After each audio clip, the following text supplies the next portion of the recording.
আল্লাহ বলছেন যে আমার ওলিদের ব্যাপারে কোনো ধরনের বাজে মন্তব্য করা যাবে না।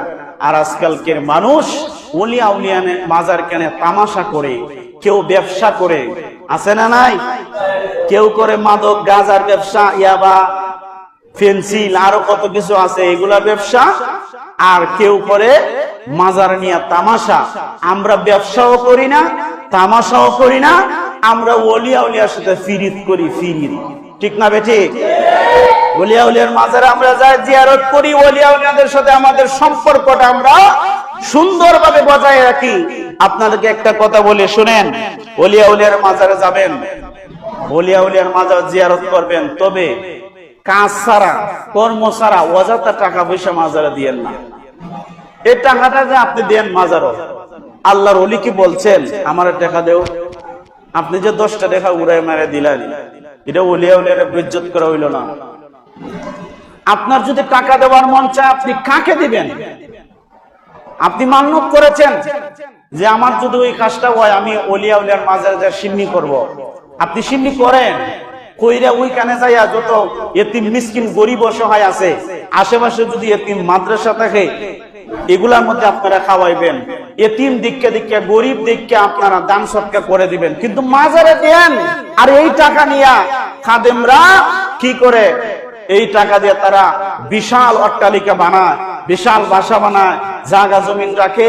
রাখতে রাখতে এক সময় তারা অনেক পাওয়ারফুল হয়। টাকা যখন হাতে বেশি থাকে তখন পাওয়ার একটু বেশি, ঠিক না? এজন্য ওলিয়া উলিয়ার মাজারে যাইবেন, আপনার টাকা পয়সা মাজারে না দিয়া, একজন খাদিম যদি থাকে, সে যখন ওলিয়া উলিয়ার মাজারে পড়ে থাকে, তারে কিছু দিবানি, ঠিক আছে না? গরিব আর মিসকিন আছে, তারে কিছু দিয়া দিবানি, অসহায় মানুষ আছে, তারে দিয়া দিবেন। কিন্তু মাজারে দিয়া এ ধরনের নিয়মটা চালু করবেন না, এগুলা বন্ধ করতে হবে। কারণ এগুলার দ্বারা মাজারে কুসংস্কার কাজ হয় বেশি। এই কুসংস্কার কাজের কারণে মাজার আজকে অনেকে ভাঙতে চায়। তবে আমি যারা ভাঙে তাদেরকে একটা কথা বলি, মাজার ভাঙবেন কেন? যদি কুসংস্কার কাজের কারণে মাজার ভাঙতে হয়, তাহলে মাদ্রাসায় যে বলৎকারী করেন, তাহলে মাদ্রাসা ভাঙেন না কেন? মসজিদে যে বলৎকারী করেন, ছাত্র বুঝেন না, ছাত্রী বুঝে না, বলৎকারী শুরু করে দেন, তাহলে তো মসজিদও ভাঙা দরকার আছে, মাদ্রাসাও ভাঙার দরকার আছে। এইগুলা ভাঙে না, শুধু মাজারের নজরটা অন্যদিকে। বোঝা গেল ডালমে কুচ কালা হে, কথা কোন ঠিক কিনা? এজন্য আমাদেরকে মনে রাখতে হবে, বুঝতে হবে, আহলে সুন্নাত ওয়াল জামাত কারা? যাদের ভিতরে আল্লাহ রাসূলের ইশক, মুহাব্বত, প্রেম, ভালোবাসা 100% থাকে, তারাই হলো আহলে সুন্নাত ওয়াল জামাত। যারা 5 ওয়াক্ত নামাজ পড়বে, যারা রাসূলের উপর দুরূদ শরীফের আমল করবে, যারা নিয়মিত আল্লাহ রাসূলকে স্মরণ করে, নবীজির মহব্বত নিয়ে, আল্লাহর হুকুম নিয়ে তারা চলে, সমাজটাকে সুন্দর করে, নিজের পরিবারটাকে সুন্দর করে, তাদের সঙ্গে আমরা হতে চাই। আর যারা সমাজের বৃষ্টি ঘটায়, কিছু সাধু নামে ভণ্ড রয়েছে, তাদের কাছ থেকে আমাদেরকে দূরে সরতে হবে। তাদের কাছ থেকে আমরা দূরে সরে আহলে সুন্নাত ওয়াল জামাতের সঠিক মত পথে আপনি আমাকে থাকতে হবে। আল্লাহ বলছেন, সত্যবাদীদের সঙ্গী হোক, নাইলে এই দুনিয়া থেকে একদিন আপনিও চলে যাবেন, আমিও চলে যাব।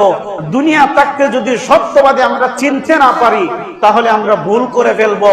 আর এই ভুলের মাসুল মৃত্যুর পরের জীবনটা অনেক ভয়ানক হয়ে যাবে। জাহান্নামের আগুন থেকে বাঁচার উপায় নাই। ওলিয়া উলিয়ার সঙ্গী হন, তাহলে ওলিয়া উলিয়া দেখবে আপনি জাহান্নামে যাইতেছেন, ওলিয়া উলিয়ারে আল্লাহ এমন খাবার দিবেন, জাহান্নাম থেকে আপনারে জান্নাতি বানায় নেবেন। সুবহানাল্লাহ।